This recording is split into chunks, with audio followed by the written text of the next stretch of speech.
Bonjour, bonjour. Nous voilà. Une Salut à minute d'avance. tous. Salut Jérém. Merci d'être là, c'est cool. Salut.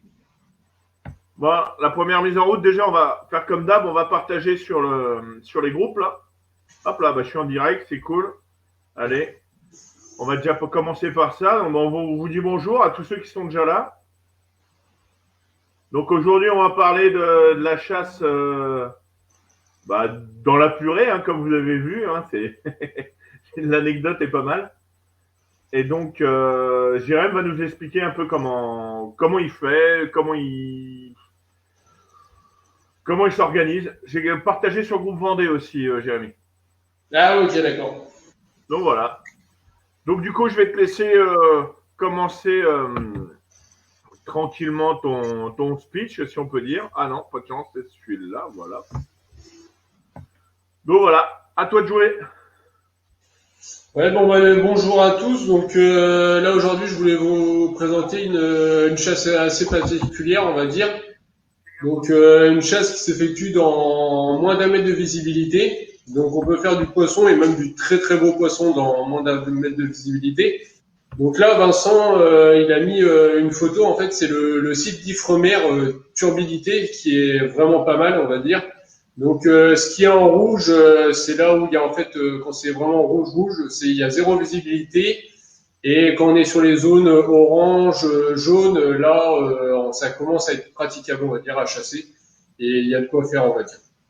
Donc, cette appli est vraiment pas mal pour la visibilité, quoi. Vas-y, Donc, continue. après, du coup, ce que je vais vous présenter en premier, c'est du coup le matériel que j'utilise.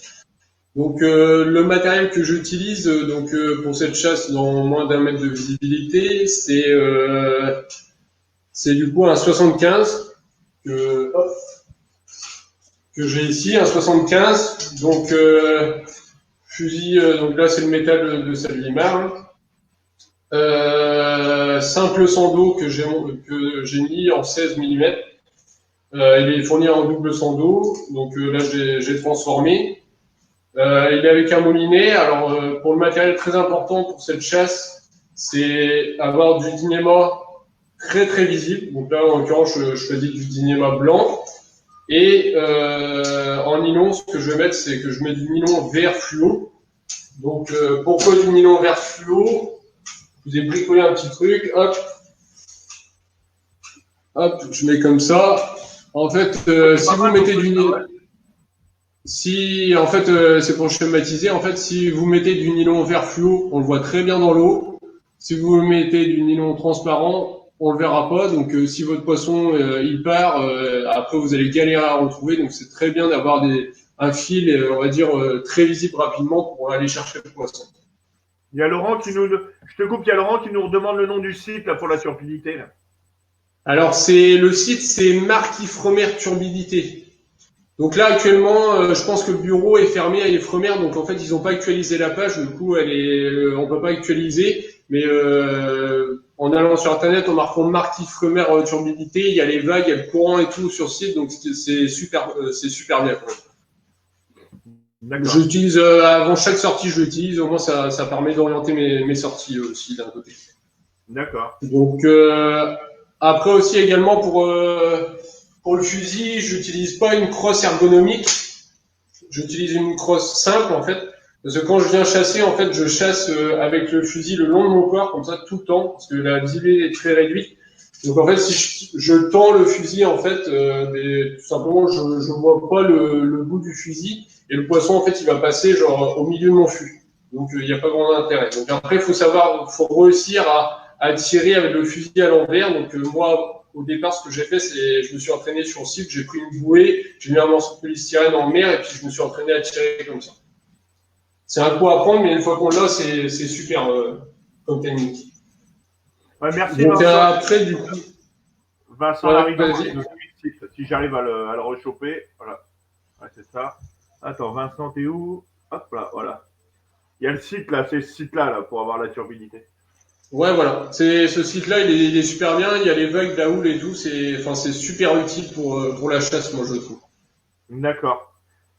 Ok. Et Donc, du coup, au niveau visi, là, quand tu dis pas de visi, c'est combien à peu près devant tes yeux? alors, devant mes yeux, c'est un maximum 1 mètre. 1 mètre? Il y a Arnaud qui nous demande, t'as pas un décalage de plusieurs jours là, au niveau de la turbidité sur les premières? Il y a un décalage. Alors, suivant les zones, il y a un décalage. Ils actualisent à peu près, on va dire, il y a un décalage de 2 jours, suivant les zones. Après, c'est vrai que 44, la zone 44 est quand même bien actualisée parce qu'il y a un bureau pas loin et du coup, ils actualisent quand même assez rapidement. On va dire, si vous regardez le soir, pour le lendemain matin, il y a un petit décalage d'une demi-journée, on va dire. Mais si D'accord, vous avez un vent d'est, admettons, il y a pas de décalage et même la visite peut s'améliorer, quoi. d'accord, ok. Ok. Et du coup, au niveau matériel, sur toi, au niveau de la ceinture, du masque, tu vois, tout ça, tu changes quelque chose ou pas du tout? Alors le masque, là par contre, faut pas les masques, on va dire avec qui sont teintés et autres. Là par contre, ça vous oubliez, sinon vous mettez la tête dans l'eau, c'est zéro direct de visibilité. Ouais. C'est un masque transparent, voilà, moi, c'est un masque noir que j'ai, voilà. Et Ouais. après ceinture, suivant la profondeur où je chasse, en fait, donc en général quand je vais chasser sur ces zones-là, c'est des zones qui sont entre on va dire 1 mètre de profondeur jusqu'à on va dire 12 mètres. Ouais. Et donc après suivant la hauteur d'eau, en fait, soit je vais mettre un baudrier et une ceinture de plomb, ou sinon je mets que la ceinture de plomb en fait, tout simplement. D'accord. Ok. Et en général, tu y vas à la palme, en bateau, en avion? Mais en avion, c'est pas mal pour repérer en fait. Donc j'ai un petit Alpha Jet là, donc non, je déconne. Non, non, je chasse maintenant là sur les zones, je chasse presque tout le temps en bateau. Ça m'arrive de chasser du bord de côte parce que des fois, genre j'arrive et en fait il n'y a pas de visite, donc je m'adapte. Après, c'est des zones que quand même que quand on chasse dans des zones comme ça par faible visite, faut quand même connaître bien la zone quand même. Parce que genre si on Ouais. va faire une apnée, on descend, il y a un peu de jus, on est vite fait à venir et la tête bing dans le rocher. Donc il faut quand même bien connaître les zones. Et ce que je fais, moi en général, c'est quand je suis en bateau, je vais faire une dérive, le moteur éteint. Et je vais sonder ma dérive en fait pour voir les reliefs et repérer. Après, je prends des abers aussi, très important, pour quand je suis dans l'eau, pouvoir savoir quand est-ce qu'il faut que je descende pour tomber sur le petit repérage que j'ai fait de roche. D'accord. J'ai Arnaud qui me demande, tu as une technique spéciale là, de descendre avec la main devant ou l'arbalète un peu en avant pour pas te cogner au fond? Alors moi par contre justement, je mets jamais l'arbalète en avant parce que au tout départ quand je chassais par faible visée comme ça, ben, j'arrivais en fait la flèche tapait au sol et là ben, on a beau tenir 1 minute, le poisson revient pas, faut attendre 1 ou 2 apnées avant qu'il revienne. Donc Ouais. moi ce que je fais c'est que quand on est au près, parce que au moins quand j'arrive au fond, si ma main vient taper le fond, en fait le néoprène absorbe quand même un peu le choc et ça fait moins de bruit quand même. D'accord. Ok. Et il y a Laurent qui nous demande là, comment on fait pour suivre le binôme? Bah, le problème qu'on a en Atlantique et en comment? Et en Manche, c'est que de toute façon, souvent, on a des visites qui n'excèdent pas 5 mètres. Donc, pour suivre les binômes, c'est super dur. C'est pas comme en Méditerranée où sur 30 mètres, on le voit au fond. J'exagère 30 mètres, mais voilà quoi. C'est pas du tout la même chose. Et Ouais, ouais, tout à fait. j'ai Mais Julien. du coup, pour suivre les binômes, en général, bah, moi, quand on chasse en bateau, le binôme reste tout le temps dans le bateau et quand on fait les dérives, on est toujours avec une petite bouée reliée à nous pour qu'il nous géolocalise bien, on va dire. Ouais, ouais, d'accord. Ok. Merci. C'est Ouais, le c'est vrai seul que moyen. Dans tous les cas, notre binôme, même des fois, genre s'il y a un petit peu de clapot, et en fait, on est à 5-6 mètres du bateau et en fait, l'eau, elle est tellement sale, en fait, à la surface, avec le petit clapot, il nous voit pas en fait. Par contre, la bouée, il va nous voir. ouais, d'accord. Ok, ouais, ouais, c'est logique, quoi. Et il y a Julien qui pose une question là. Quand la visée a été assez chargée, ça te donne pas le vertige? Lui, ça lui donne un petit peu le fait de voir les alluvions un peu se déplacer. Ah oui, oui. Mais ça dépend. Non, moi, ça me donne pas trop là je pense que après, c'est Je pense que c'est un peu mental au niveau. Je pense que c'est de la claustrophobie aussi. Je pense qu'il joue quand même pas mal là-dessus. Ouais, qui joue pas mal, ouais. D'accord. Ouais. Et il y a Pascal qui nous demande quelle technique tu privilégies quand il n'y a pas de visi comme ça. Alors moi, par contre, quand il n'y a pas de visi, je privilégie tout le temps la gâchon. Ouais. Parce que l'indienne, par un faible visi, comme ça, on va aller venir se déplacer. Alors, on est occupé déjà d'un côté à se déplacer, à pas se prendre un caillou. Donc, Ouais. si on voit un poisson, enfin, c'est difficile de gérer les deux. En étant bien posé à la gâchon, regarder un endroit toujours bien fixe. S'il y a une ombre qui passe, au moins, genre, on est prêt à tirer dedans. Alors que à faire une indienne, là, par contre, ça va. Enfin, c'est très difficile. D'accord, ok. Et du coup, là, on va passer le coup des poissons. On va faire un petit jeu. On va voir si vous êtes bon ou pas. Putain, je suis en train de disparaître, moi. Regardez, je disparais dans la mer. Oh putain, t'as de la merde dans la tête. C'est excellent. Comme là, regardez, discrètement, hop, comme ça, plus personne me fait chier avec mon enregistrement. On voit plus ce que c'est. Donc, du coup, on va faire un petit jeu. Attends, excuse-moi, j'ai encore d'autres questions qui arrivent là. Du coup, hop là, je vais cliquer dessus. Du coup, tu es tout le temps relié à la bouée quand tu es chargé, quand c'est chargé. Et en fait, tu es tout le temps accroché à ta bouée, la question. Oui. Ouais, je suis toujours accroché. Après, suivant les zones, ce que j'ai fait, pour ma bouée, en fait, il y a mon fil qui est rattaché à moi et j'ai mis une petite bouée à 1 mètre, en fait, pour bien que le fil remonte et pas qu'il traîne au sol. Et après, c'est relié à la surface avec ma bouée de signalisation, quoi, tout simplement. Pour pas que justement ça vienne s'accrocher et du coup c'est restreint. Parce qu'il faut pas oublier qu'on est dans une faible visée, donc je fais un petit mot au niveau sécurité. Là, j'ai toujours, par faible visier, un couteau sur le baudrier, un couteau à la ceinture et un couteau sur le bras. Parce que faut pas oublier qu'on est en faible visier. On a le couteau sur la jambe, on va pas voir le couteau sur la jambe. On va le chercher. On vient avoir besoin de couper le fil, n'importe quoi. Au moins, genre, on sait bien où c'est et c'est très rapide à attacher pour couper. Ouais. Et il y a Bubu, Steph, là, qui nous demande, tu prends du plaisir à chasser dans ces conditions-là? Ouais, bah oui, parce que en fait, ouais, parce qu'après je cherche, je cherche quand même de gros spécimens là-dedans parce qu'il faut pas le nier. En fait, c'est des zones qui est très peu chassées tout simplement. Que personne, tout le monde, genre je vois beaucoup sur les réseaux sociaux, oh, il y a très peu de visites, du coup on sort pas. En fait, ben, quand il y a très peu de visites, moi je sors maintenant et du coup en fait je fais du très beau poisson parce que je suis le seul dans la baie à être à l'eau tout simplement. Ouais. Et Donc il n'y a pas de recul à droite et à gauche et ça permet et le poisson est bien plus calme en fait, c'est bien plus simple pour tirer sur les ombres, on va dire. il y a Vincent Laridon là, qui dit du coup, il y a du choix. Oui, c'est sûr qu'il y a du choix aussi, en espèces et tout, il y a pas mal d'espèces. D'ailleurs, on va faire un petit jeu. On va rigoler 2 minutes. Donc, on va aller chasser dans pas de visie et on va essayer de vous faire reconnaître les espèces de poissons. Donc, à mon avis, ça va aller très très vite parce que tout le monde est habitué de chasser sans visie, quoi. Donc, on attend rapidement voir si vous êtes bon ou pas bon. Alors, du coup, vous êtes bon ou pas bon? C'est quoi ça? Moi, je sais pas.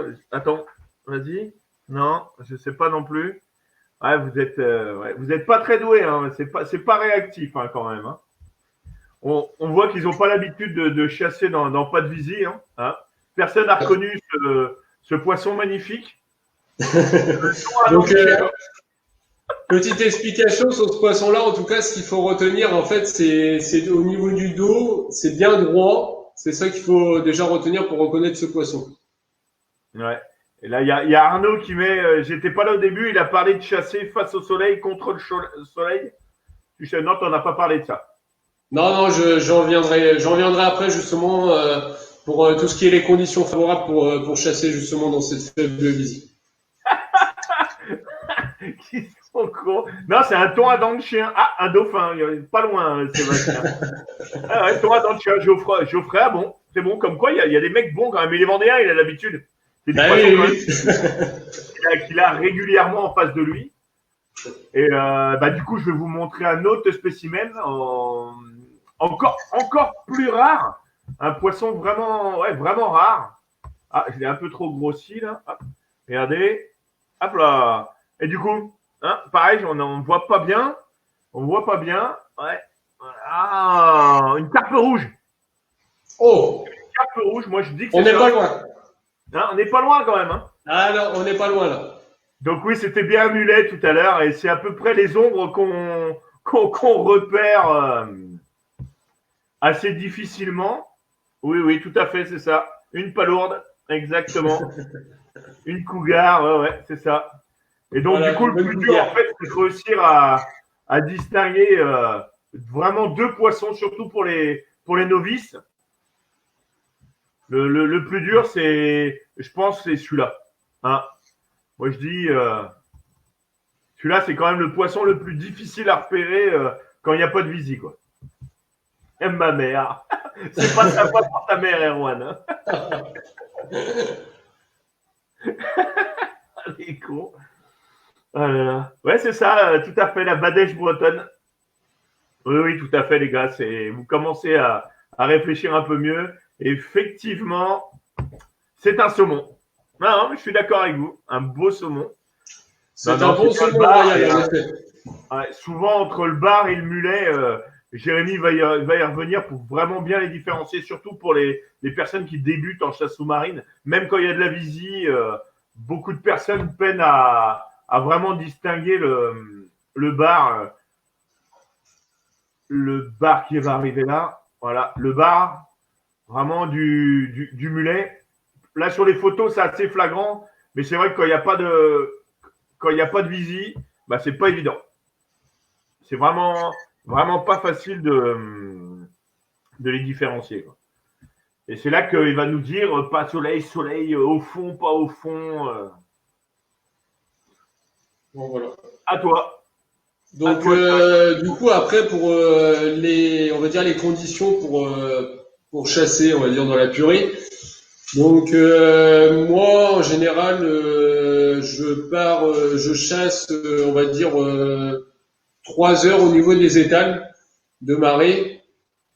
Donc, basse mer ou pleine mer, parce que c'est des endroits où en fait il y a pas mal de courant. Donc, à ce moment-là, sur les zones, en fait, il y a moins de courant. Du coup, ça améliore la visibilité du fait que l'eau stagne un peu, on va dire.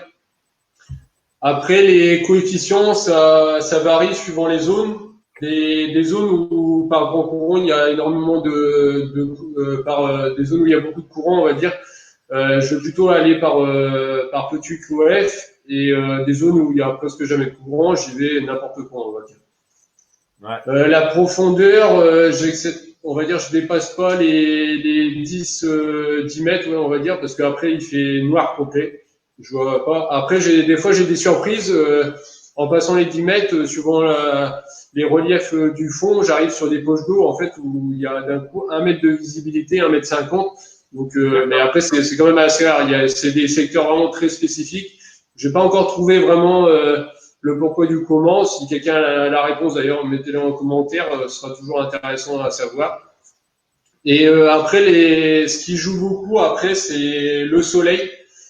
Je chasse de 9h le matin à midi parce qu'avant le soleil n'est pas assez haut et du coup il fait noir dans l'eau tout simplement. Je chasse pas entre midi et 15h parce que le soleil est trop haut, ça tape trop et du coup ça amplifie la mauvaise visibilité avec la turbidité tout simplement. Ouais. Et après je chasse entre 15h et on va dire 18h, après suivant la période de l'année, 18h ça peut aller jusqu'à 19h. Quoi. Non, non, Kevin, il essaie de différencier les poissons avant de les tirer, autant qu'il peut. Ouais, mais après, oui, mais après, avec l'habitude, à force de chasser, on arrive à bien différencier, mine de rien, les ombres. En plus, le plus important aussi, c'est de connaître bien on va dire, le comportement des poissons. On sait par rapport à leur nage. Par exemple, une dorade royale va pas avoir le même comportement sur des roches qu'un cerf, tout simplement. Un cerf va plutôt avoir une nage saccadée qu'une royale va avoir une nage plutôt longiligne, on va dire. Donc c'est quand même très important de connaître bien les espèces de poissons qu'on va chasser et comme ça on peut déjà avec l'ombre si on arrive bien à la voir bien différencier le poisson par rapport à sa nage. Et puis après aussi les spots où je vais, je sais que là, je trouve du bar, du mulet. Là, je sais que je trouve de la dorade ou de la vieille. Ouais. D'accord. Et donc, tu disais, ouais, tu essaies de trouver les poissons, des beaux spécimens. Tu as plus de facilité quand il n'y a pas de visite, du coup? J'ai plus de facilité. En fait, c'est des endroits qui sont pas chassés, qui sont très peu pêchés. Donc, en fait, oui, il y a des très gros spécimens qui se baladent dans cette faible visibilité. C'est pour ça que, en fait, au départ, quand j'ai commencé à chasser là-dedans, j'ai commencé à faire du beau poisson et du coup, je continue à aller là-dedans parce que enfin, mes plus belles prises en bar, c'est dans cette visibilité.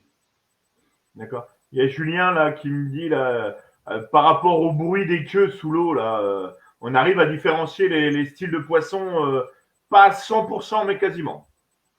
Ouais.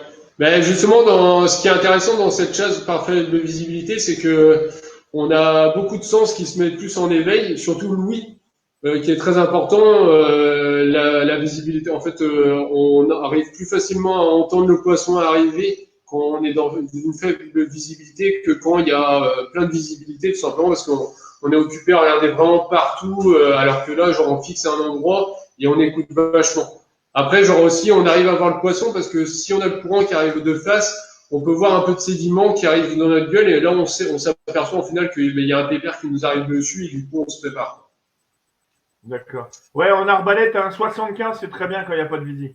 Un 75, je vais jusqu'à, on va dire, 85, mais 85, c'est quand il y a un mètre de visie, quoi. Hmm. Oui, oui, Bubu, on chasse à l'écoute, oui, c'est ce qu'on est en train d'expliquer, ouais.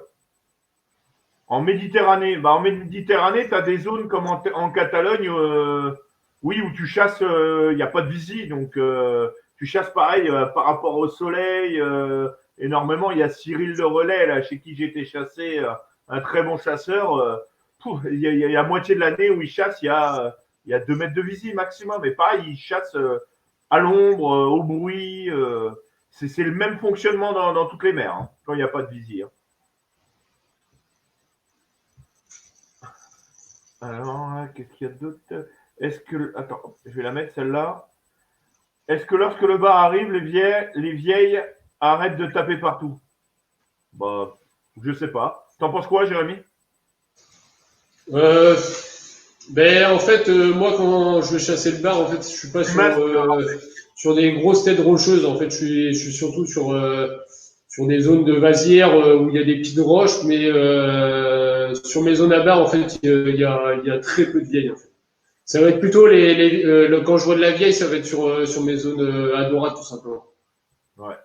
Il y a Kerry qui nous posait une question. C'est une zone à maigre. Oui, ça peut être une zone à maigre, mais on y reviendra la semaine prochaine. Un live spécial poisson vendéen. Avec, Voilà. Comme j'en parlais tout à l'heure à Vincent, oui, c'est des très bonnes zones à maigre, on va dire, mais j'en reviendrai pas plus. Il y a quelqu'un qui s'y connaît bien plus que moi là-dessus, qui chasse depuis longtemps et qui vous fera un très bon live là-dessus, justement. ouais, ça va être sympa aussi. Ouais.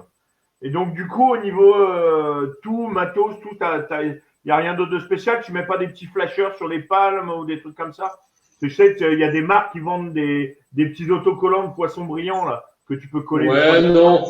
Par contre, moi, ce que je fais, je fais des appels, mais vraiment très discrets. Je fais pas des gros appels pour faire venir le poisson parce que tout simplement, en fait, ce que j'ai remarqué dans la visibilité très réduite, en fait, c'est que le poisson se sent très serein.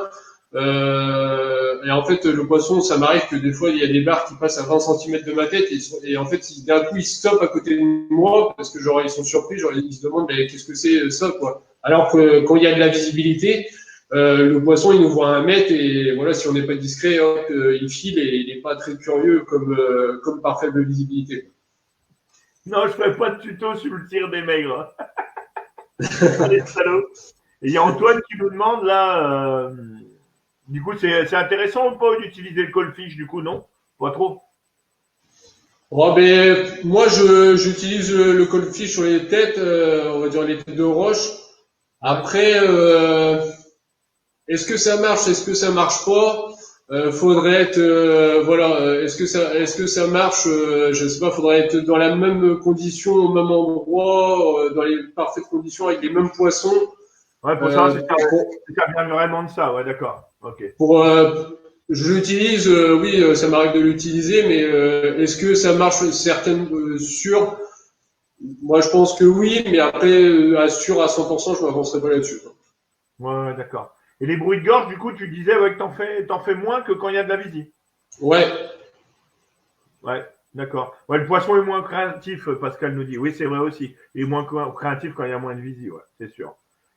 J'ai entendu dire qu'il fallait l'accroche poisson lorsque c'est cherché pour plus de sécurité, car le binôme verra d'abord les écailles avant le plongeur. Non. Moi, je dirais plutôt quand il n'y a pas de visite, faut pas de poisson à la ceinture, surtout si tu as un collègue qui est un peu acharné de la gâchette. C'est comme ça qu'il y a eu des accidents. oui, après, quand il n'y a pas de visie, pour info, c'est un plongeur à l'eau, hein. Ouais, C'est un c'est ça. plongeur Mais à bon, l'eau. du coup, De mettre, le traitement, si on est, pardon. si on est une équipe de 4 chasseurs sur le bateau, admettons, il y a 2 gars à l'eau, non, c'est pas du tout du sérieux, honnêtement. On se rend pas compte où on est sous l'eau, honnêtement, hein, faut pas le nier, hein, quand on remonte à la surface, c'est très important aussi quand vous remontez à la surface dans cette visite.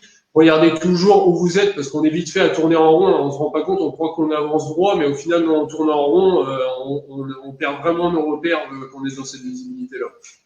D'accord. Ok. Donc on serait vite fait arriver face à un autre binôme, tout simplement. Donc faut faire Ah, ok, attention ok. là-dessus. Il y a Après, Laurent la qui petite... a déjà plongé en Méditerranée. De quoi? Laurent qui demande si tu as déjà plongé en Méditerranée. Bon, je sais la réponse. Non. Enfin, j'ai déjà été pour les vacances, mais j'ai jamais été... non, non. Après, D'accord. ce que je peux dire aussi en petite astuce par rapport au soleil, quand vous chassez par faible visibilité, on va dire, quand vous êtes au moment de la remontée, ayez toujours le soleil dans le dos, ne regardez jamais le soleil de pleine face parce que c'est comme si vous chassez, enfin vous travaillez en pleine nuit, on va dire, et que d'un coup il y a quelqu'un qui vous met une lampe en pleine tronche, là tout de suite vos yeux vont perdre on s'adapte mine de rien à cette faible visibilité et si vous remontez et vous regardez le soleil en plein droit en finale, genre d'un coup vous allez remettre la tête dans l'eau et vous reverrez plus rien. Il faudra un petit temps d'adaptation. Après aussi par rapport aux poissons, essayez de vous caler un peu sur le côté du soleil, mine de rien, parce que en fait pour schématiser, hop, je vais vous faire comme ça. Admettons, c'est le poisson, vous êtes ici à la gâchon, il passe ici, le soleil, hop, il tape ici, il va venir comme ça. En fait, l'ombre, mine de rien, il est un peu déporté, on se rend pas compte, mais le poisson est ici et l'ombre va apparaître comme ça. Donc au moment du tir, en fait, vous allez tirer légèrement un peu plus en haut pour en fait avoir un tir létal. Si vous avez la valette bien en main et tout et que vous savez bien tirer sur les ombres, ça permet d'avoir un tir létal en fait. Donc c'est pour ça l'orientation du soleil un peu sur le côté, on va dire.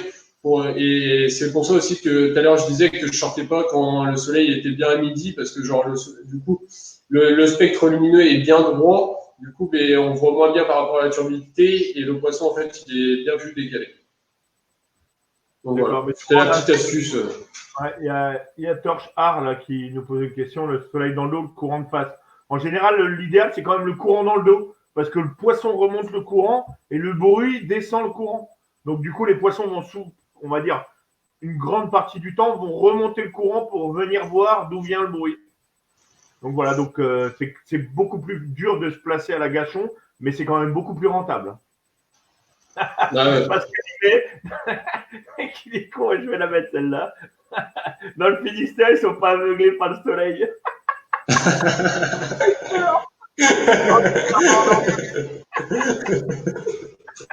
Excellent.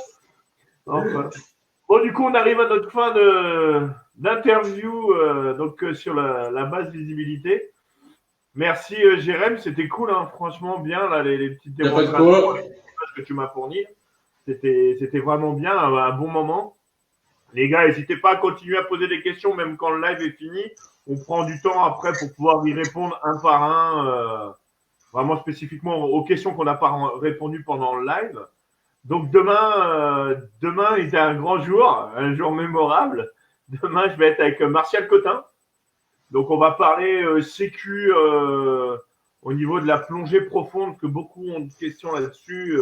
On a l'impression que même beaucoup commencent à vouloir aller chasser que profond, alors que c'est pas forcément là où il y a le plus de poissons. Je parle en Atlantique et en Manche, bien sûr.